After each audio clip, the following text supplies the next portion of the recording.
Good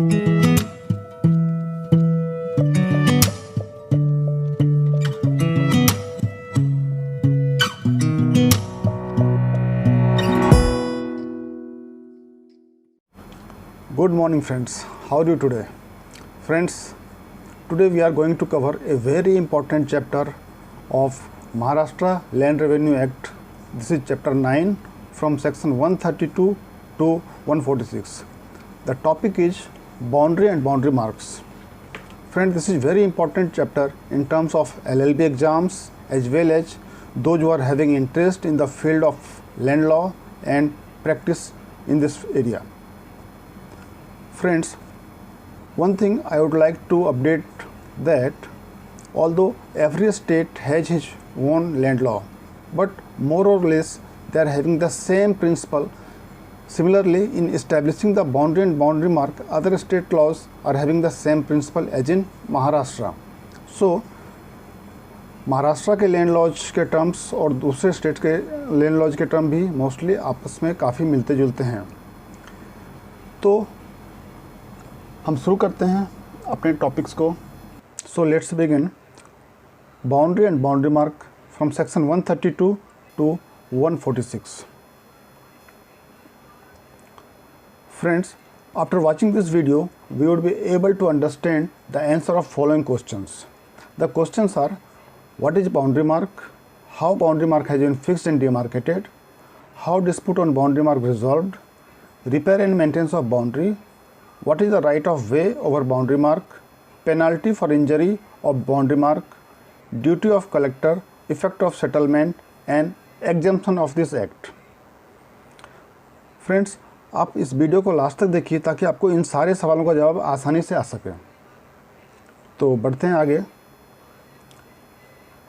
Here is a list of all 15 sections of chapter 9 from section 132 to 146. These sections ideally I summarized and we would be able to learn along with our questions. So let's go ahead. This is a slide where I have fixed a boundary mark. हम समझेंगे कि boundary mark होती क्या है.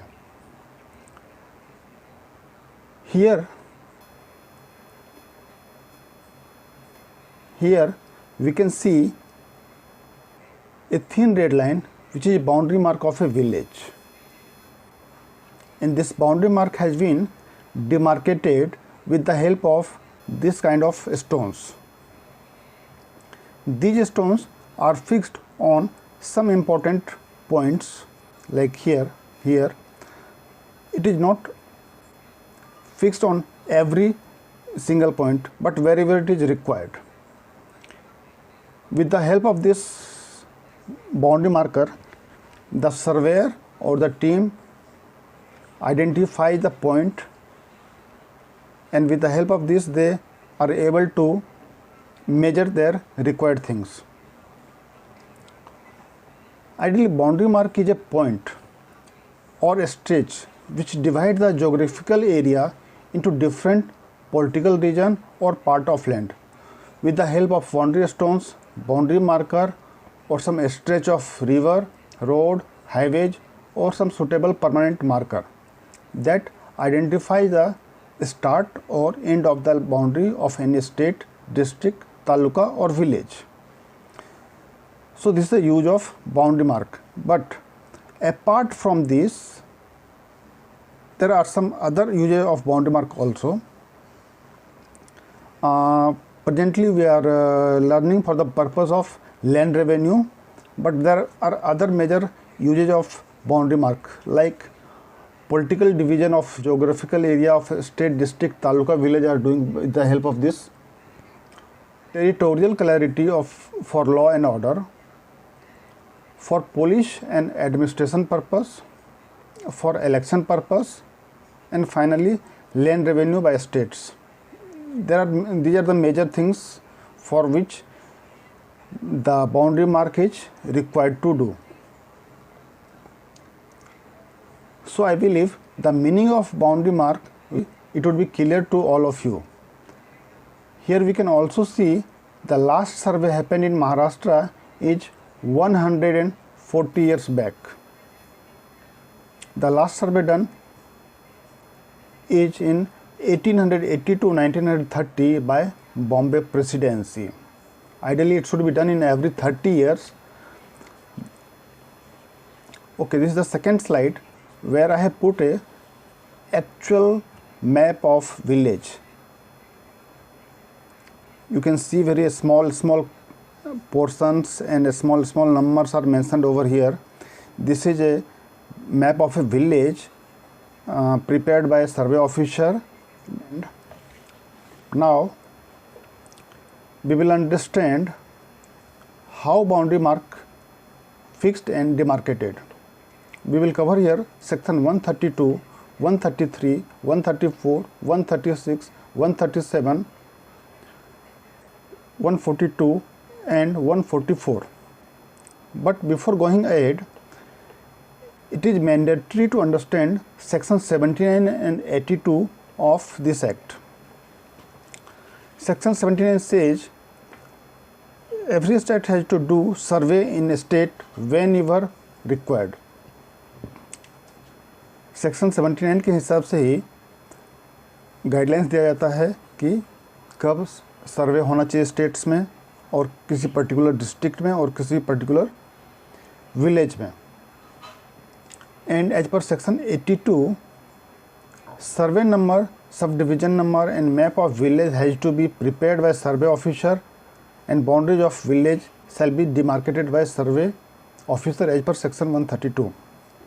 इस चीज़ को हम details में समझेंगे.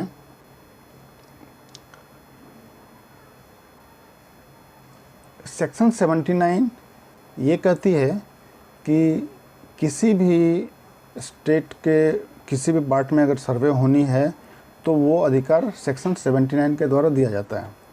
और एज पर सेक्शन 82 उस सर्वे का सर्वे नंबर एंड सब डिविज़न नंबर मेंशन करना ज़रूरी होता है. After survey, as per section 79, the next step is section 82.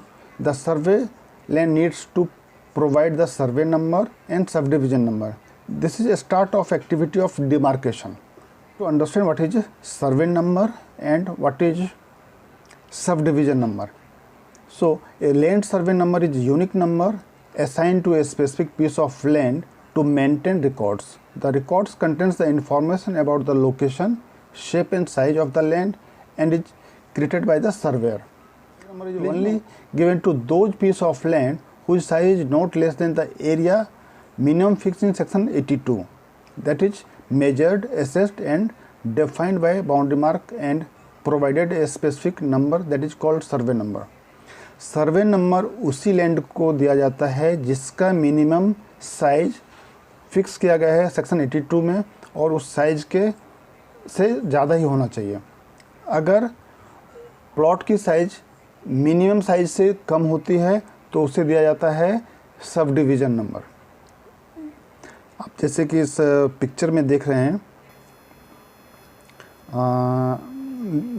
Some plots are very big, some plots are very small, so the smaller plots cannot be given the survey number. Survey number उसी plots को दिए जाते हैं जिसके size minimum fix किए गए size के ऊपर हो.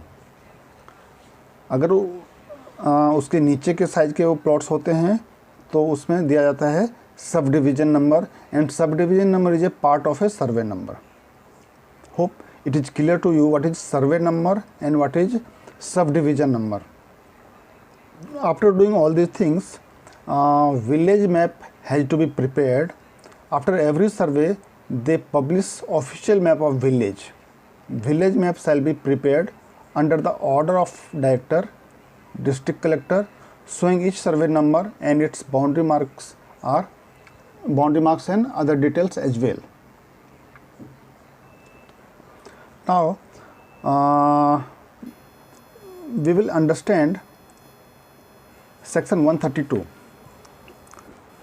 Section 132 says, after every survey, the boundary of village has to be fixed by the survey officer.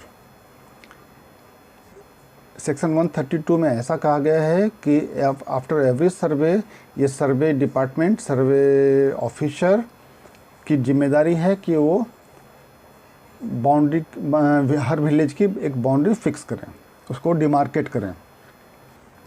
Section 133 says determination of village boundary. Here duty of survey officer has been defined. Determination of all boundaries of village shall be fixed by survey officer as per survey report, and also if any dispute arises shall be settled by survey officer. Section 133 के द्वारा यह कहा गया है कि सर्वे officer की duty है कि वो सारे प्लॉट्स का सर्वे नंबर दे और अगर कुछ भी डिस्प्यूट्स है तो उस डिस्प्यूट्स को सेटल करे। Section 134 says again duty of survey officer in terms of field boundary. Survey officer has to fix the field boundary as per survey report. If any dispute, has to refer to their other evidence and fix the field boundary. Next is 136, demarcation of boundary of survey number or subdivision number. Here section 136 says application for boundary marks by private person and has to be bear the cost. अगर किसी private आदमी को ऐसा लगता है कि boundary marks में कुछ प्रॉब्लम है या उसे कुछ करेक्टनेस चाहिए उसमें, तो उसे उसके लिए एप्लीकेशन करनी होती है और उसका कॉस्ट भी उसे बेयर करना पड़ता है। Then survey officer came again, he verify the thing and if there is possibility of correctness they do the thing. Next is section 137 that is straightening out of crooked boundary. अगर किसी plot की boundary टेढ़े मेढ़े हों, अगर landlords को वहाँ पे एग्रीकल्चरिस्ट को वहाँ पे परेशानी आ रही होगी उस बाउंड्री की वजह से, तो again he can put an application to the survey officer and survey officer has to correct it if there is any possibility and again the cost is has to be beared by the landlords. Next is section 142, demarcation of boundary marks between holding and village road. Here it says holder of the land has to maintain the boundary between his holding and village road. अगर किसी road के सामने किसी की का plot हो तो ये उस ज़मीन लैंडलॉर्ड्स की जिम्मेदारी होती है कि the demarcation between the road and the plot has to be maintained by that landlords. If any dispute arises, collector decision is final in this case. Now section 144, demarcation under town planning scheme. Demarcation if necessary in any town planning scheme, the cost has to be recovered from plot owner. अगर कोई plot town planning के अंदर चली जाती है और वहाँ ज़रूरत होती है कि फिर से सर्वे किया जाए, तो अगेन सर्वे किया जाता है और जो भी कॉस्ट होती है वो प्लॉट होल्डर के ऊपर डाली जाती है। सो ये सारे सेक्शंस डिमार्केशन ऑफ बाउंड्री के आसपास ही थी, इसलिए मैंने सारे को सबको एक ही स्लाइड में कवर किया। Hope demarcation of boundary and disputes regarding correctness of boundary is clear to you all.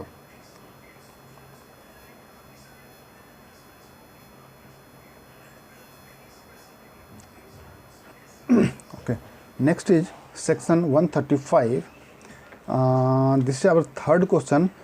If any disputes of boundary mark and arises, and who is the empowered authority to handle this situation? If any dispute arises for any survey number or subdivision number, collector has to decide by holding formal inquiry. When the boundary is fixed after such inquiry, the holder in wrong position is liable to evicted summarily by the collector. इसमें ऐसा कहा गया है section 135 में, अगर किसी boundary marks में कुछ डिस्प्यूट्स होते हैं तो कलेक्टर उसकी समरीली इंक्वायरी करता है, सारे एविडेंस देखते हैं और अगर कोई उसमें रॉन्गफुल पोजीशन है किसी पर्सन का तो उसे वहाँ पे एविक्ट किया जाता है, उसे उस ज़मीन को खाली करवाया जाता है और जो राइट ओनर है उसे उसका पोजीशन दे दिया जाता है। तो सेक्शन 35 ऐसा ही कहती है। Next is repair and maintenance of boundary. Boundary marks की जो रिपेयर एंड मेंटेनेंस की जिम्मेदारी होती है वो लैंडलॉर्ड्स की होती है, जिसके ज़मीन पे बाउंड्री मार्क्स होता है या बना होता है। अगर वो ज़मीन ग्राम पंचायत की होती है तो उसके मेंटेनेंस की जिम्मेदारी और उसके रख रखाव और रिपेयर्स की जिम्मेदारी ग्राम पंचायत के ऊपर होती है। इन केस अगर कोई बाउंड्री मार्क्स डैमेज हो जाता है तो विलेज के जो ऑफिसर होते हैं, विलेज ऑफिसर उस लैंडलॉर्ड्स को इंटीमेट करता है कि उसका विथिन 3 मंथ्स वो रिपेयर कर ले, और उसका रिपेयर का जो कॉस्ट होता है वो लैंडलॉर्ड को ही बेयर करना पड़ता है। अगर लैंडलॉर्ड्स विथिन 3 मंथ वो रिपेयर नहीं करता है तो ग्राम पंचायत विलेज ऑफिसर उस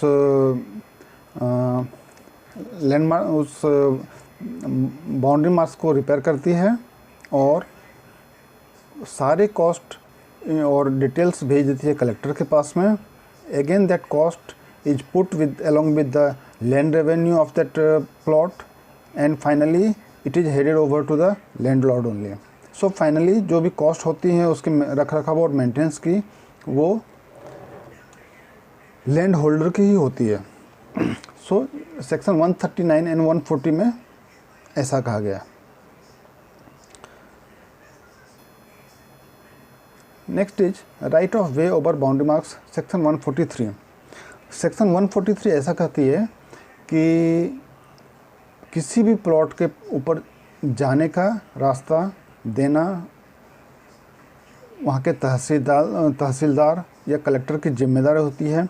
अगर किसी किसान का कोई ऐसा प्लॉट है जहाँ पे जाने का रास्ता नहीं है तो उसे रास्ता दिया जाता है, और हर किसान को कहीं ना कहीं से उसके प्लॉट तक जाने का रास्ता देना ये एडमिनिस्ट्रेशन की जिम्मेदारी है। इसी को कहा गया है right of way. That is also we have learn about the easement right. So हर इंसान को, हर किसान को, हर एग्रीकल्चरिस्ट को अगर उसका प्लॉट कहीं पे भी हो तो उस प्लॉट पे जाने के लिए, वहाँ पे एग्रीकल्चर की फैसिलिटीज़ को ले जाने के लिए उसे एक रास्ते की ज़रूरत होती है और उससे दिया जाता है।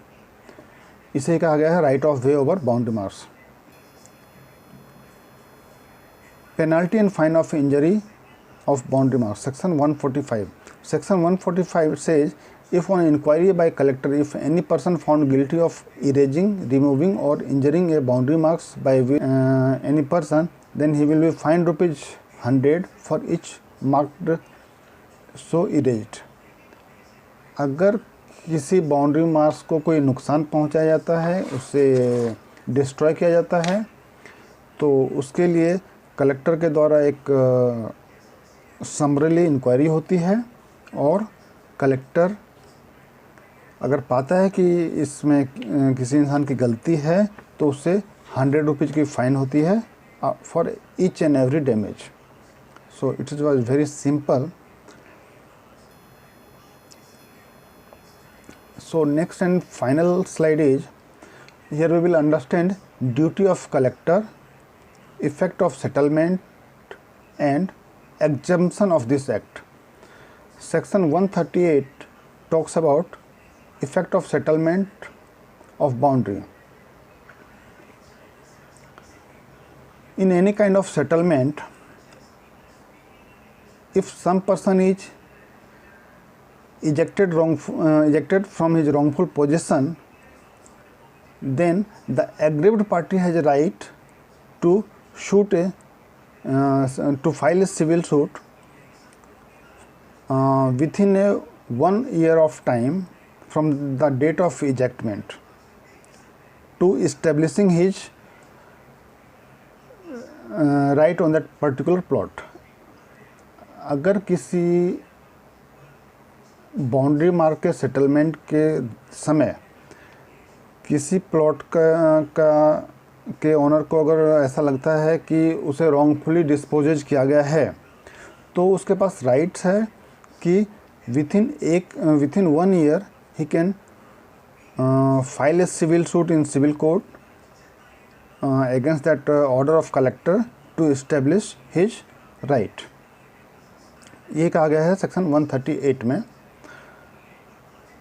इसमें एक बात और भी कही गई है कि इस तरह के शूट में जो अपोनेंट पार्टी होगी वो स्टेट गवर्नमेंट नहीं हो सकती है, सर्वे ऑफिसर नहीं हो सकता है, कलेक्टर नहीं हो सकता है। ये लोग इसमें शूट्स के पार्टी नहीं होनी चाहिए। The next is duty of collector. This is section 141. Section 141 says that after every survey in the district, the power of construction of any boundary marks or its repair and maintenance is devolved to collector. Collector को ये power दी गई है कि वो किसी भी boundary marks का repair maintenance या कंस्ट्रक्शन करे under section 141 of this act. And finally section 146 says the exemption about this act. It is very simple. The state government may by notification can exempt all or any provisions of this act to any village or class of village. इसमें state government किसी notification के द्वारा किसी भी particular village को या class of village को exempt कर सकती है इस एक्ट के किसी भी प्रोविजन से। तो यही थी बाउंड्री एंड बाउंड्री मार्क्स की डिटेल्स। मुझे उम्मीद है आपको समझ में आई होगी बाउंड्री मार्क्स क्या होते हैं, एक सर्वे क्या होता है, एक सर्वे नंबर क्या होता है, survey number and sub division number क्या होते हैं, विलेज मैप कैसे बनता है और इसके रिपेयर एंड मेंटेनेंस एंड उसकी अथॉरिटी कौन होते हैं। तो ये सारे क्वेश्चंस मुझे उम्मीद है आपको समझ में आए होंगे। एंड